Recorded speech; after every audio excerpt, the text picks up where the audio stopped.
বিসমিল্লাহির রহমানির রহিম। Hello everyone, আসসালামু আলাইকুম।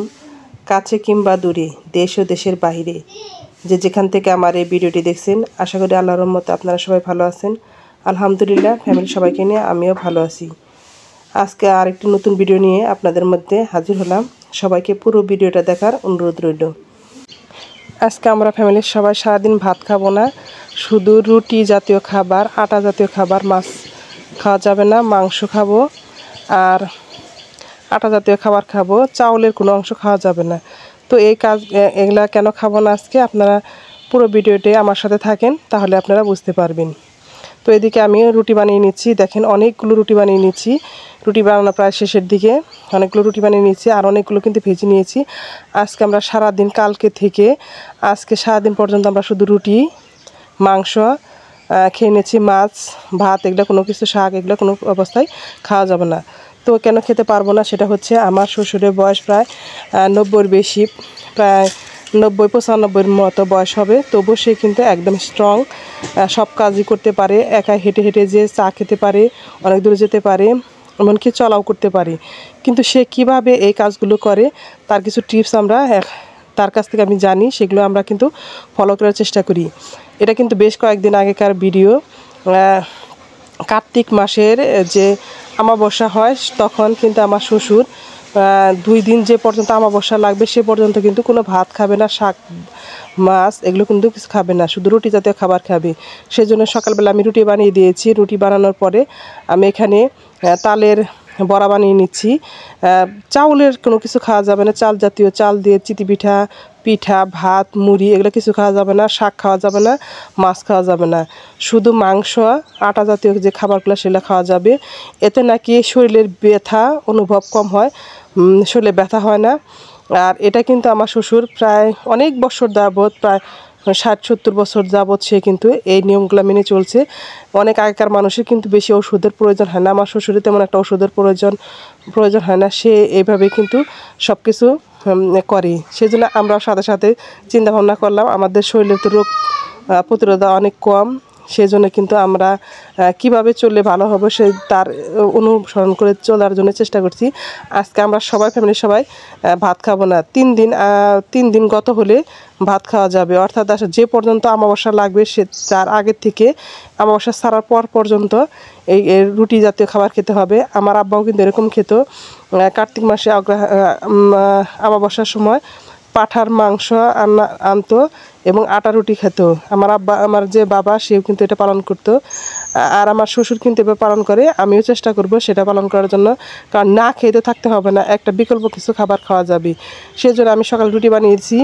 এখন আবার এই যে তালের চাপড়া, সে তালের বড়া বানাচ্ছি।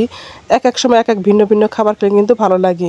এরপর আমি পাটিসাপটা পিঠা বানিয়ে দিয়েছিলাম, চাপড়া বানিয়ে দিয়েছিলাম, চিতি পিঠা, রুটি বানিয়ে দিয়েছি। এক এক সময় কিন্তু এক একভাবে খাওয়াচ্ছি, আর আমরা সবাই খেয়ে নিচ্ছি। আসলে মুরব্বীদের কথা কিন্তু ফেলনা নয়, তাদের কথা অনুযায়ী যদি আমরা চলি তাহলে অনেক কিছু আমরা শিখতে পারবো। আসলেও আমার শ্বশুর অনেক স্ট্রং, অনেক কিছু মেনে চলে। এই দেখেন, আমার এদিকে কথা বলতে বলতে কিন্তু আমার রুটি বানানো হয়ে গেছে। রুটি দিয়ে মাংস দিয়ে খাবো। আর এই যে তালের বড়াগুলো আছে সেগুলো কিন্তু আমি সুন্দর করে ভেজে নিচ্ছি। আর আমার শাশুড়ি তো একদম হৃদয় মানুষ, তাদের জন্য আমি একটু নরম করেও কিন্তু তালের বড়া ভাজি। এগুলো কিন্তু আমাদের জন্য বেশ শক্ত করে ভেজে নিচ্ছি, একটু মচমচে করে আমাদের জন্য ভেজে নিচ্ছি, আর তাদের জন্য একটু নরম করে ভেজে নিব। তো আরও আজকে বিকেলবেলা একটা মোরগ জব করেছি, সেই মোরগের মাংস কিন্তু রান্না করব। মাংস খাওয়া যাবে, শুধু চাল জাতীয়, চালের দ্বারা যেসব খাবার তৈরি, রুটি, চালের রুটি, ভাত, পায়েস, তারপর এই যে সব খাবারগুলো সেগুলো কিন্তু খাওয়া যাবে না। তো আমার শ্বশুরের জন্য এবং শাশুড়ির জন্য একটু নরম করে এরকম করে যে ভেজে নিচ্ছি, তারা জানি খেতে পারে। এটা কিন্তু আমরা সবাই পেট ভরেই খাচ্ছি, ভাত খাওয়া যাচ্ছে না।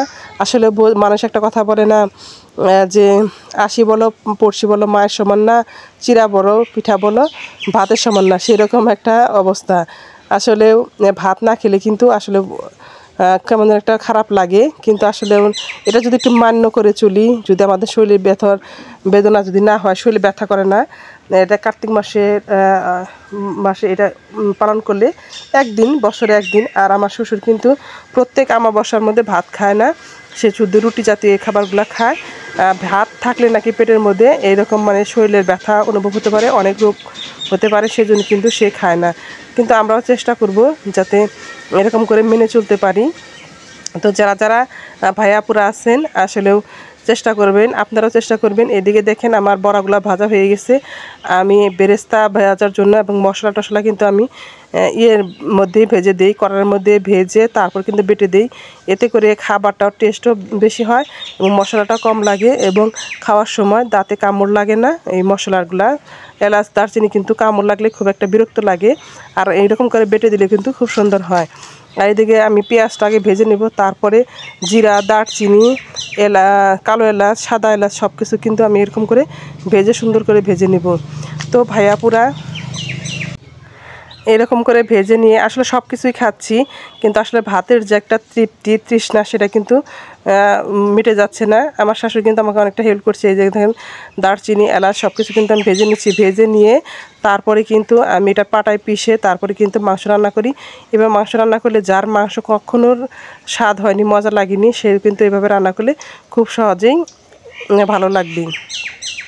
তো ভাজা হয়ে গেছে, আর আমি এখানে কিন্তু মুরগির মোরগটা কেটে সুন্দর করে গুছিয়ে নিয়েছি। এভাবে যদি সম্পূর্ণ ভিডিও দেখাতে যায় তাহলে ভিডিওটা অনেক বড় হয়ে যাবে, আপনাদের বোরিং লাগবে।